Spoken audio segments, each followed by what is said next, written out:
We're going to continue our look into the life of Abraham, or Abram, as he's known initially, today, specifically diving a little bit deeper into chapter 12 and that story of him and the Pharaoh of Egypt.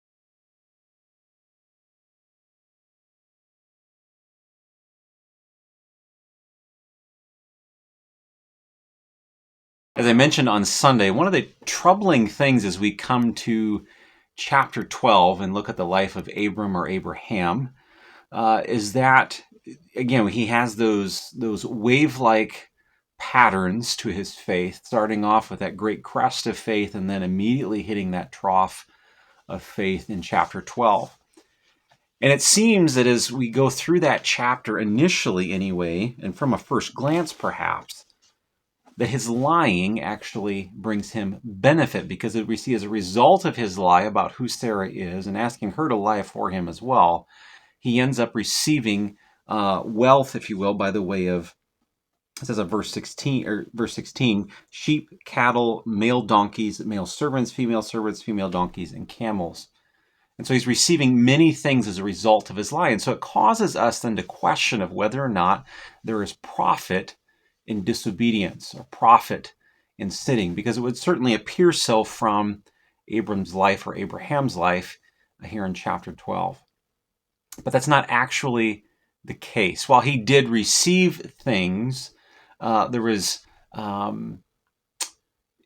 was not left unscathed, if you will, by his deceit. And I want us to just look at the chapter a little bit further, starting with verse 14.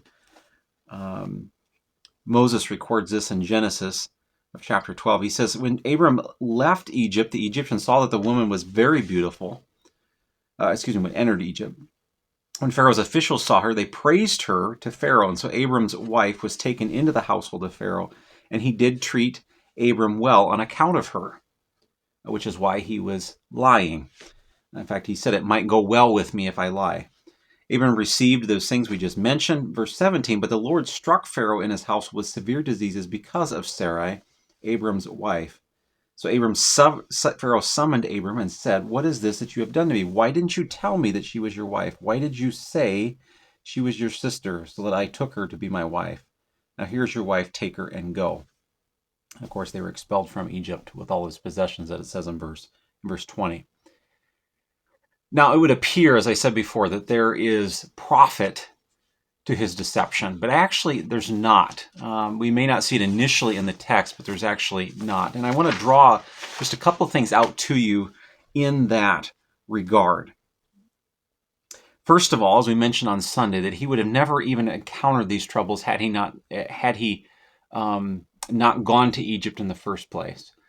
God had never actually told him to go to Egypt. There was a famine in the land that was common during that time. In fact, we find that throughout the Old Testament, that regularly there's a famine in the land, in Canaan area, in the land of Israel area. He made the choice, outside of the will of God, then it appears at this point, to go to Egypt, not trusting that God would keep him while he is there. One author writes that sometimes God allows our deception to gain us a temporary advantage. And I want us to note that it is temporary, because the reality is that he actually ends up bringing trouble upon his family. We talked about that in regard to Hagar. We also, something that hit me as I was reading through this, it hits him on the other front of a reputation and a legacy. Legacy, first of all, that regard, as Abram lies not only here in chapter 12 about who Sarai is, but then also in chapter 20, we see a pattern being established by his children. Then Isaac in chapter 26 lies about who Rebekah is. And Lot himself, his nephew who had been with him, ends up going to enjoy the pleasures of the land of Sodom and Gomorrah. And so there's while he sins here, he's almost, in one sense, it seems, based upon later texts, later passages, encouraging that in the lives of others. And that hits us with a very practical application then of what sin in our lives, and by our example, are we encouraging and legalizing, if you will, in the lives of those around us? What sin are we saying to others that, well, it's okay, it doesn't really matter if you do that, even though you are identified with God, even though his word does say this, it doesn't really matter. Our own example, and this, has a very powerful influence on those around us. And then we see that within the life of Abraham. And so it asks us to question then, what patterns might we be setting up in the lives of others as a result of our example, whether that's our children, whether that's community members around us, whether that's those looking up to us within the church. What patterns might we be establishing? The second thing that hit me was this reputation. Because as he lies in Egypt here, it's interesting that God uses a pagan to call him out. In fact, several times in that chapter, Pharaoh asks him, why did you do this? And so the pagan is actually the one confronting the believer, if you will, about his sin. And that in and of itself paints us an interesting picture within the text, because it's meant to be the believer who is bringing the hope, who is confronting the world about the truth of the word and about who God is and about the sin that they're in, rather than the pagan person, the Gentile, confronting the believer. And so we see the roles being reversed here. And that hits us again with an important thought to consider of our own reputation before those around us. Are we involved in things that our own culture, even our pagan culture, considers to be uncouth or not good even by their standards? Do we find ourselves being called out by them? And if that's the case, then we are ceasing to be the light and the salt that Jesus calls us to be, or that we are rather, not just called to be, that we are, as Jesus says in Matthew chapter 5, verses 14 to 16. We have lost our effectiveness. We have hidden that light. We have the saltiness the salt has lost its saltiness, as he says there. And so, how are we through that sin? Whether we think it's going to temporarily benefit us or not, how are we breaking down our reputation before others, and as a result of that, reflecting ill on the name of Christ as well? And that could be in front of a community. It could be in front of just our children and those at home around us, which is in another, no less significant of an audience. I say that.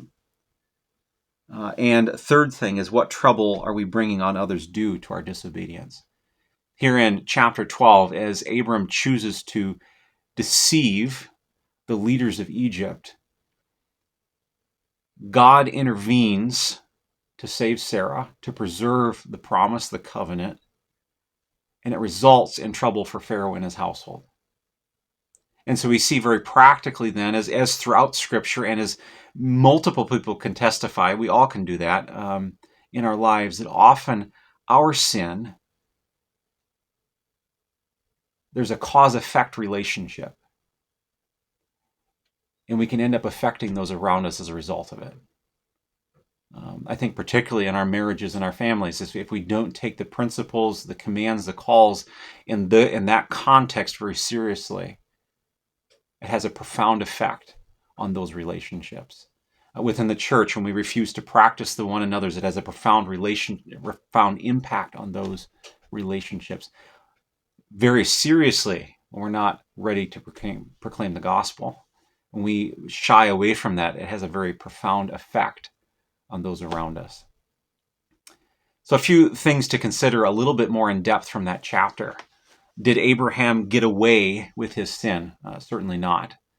While he may have profited in some respects from the livestock and the servants that he gained, it had an effect on his family and an effect on his reputation and an effect on those around him in a negative way.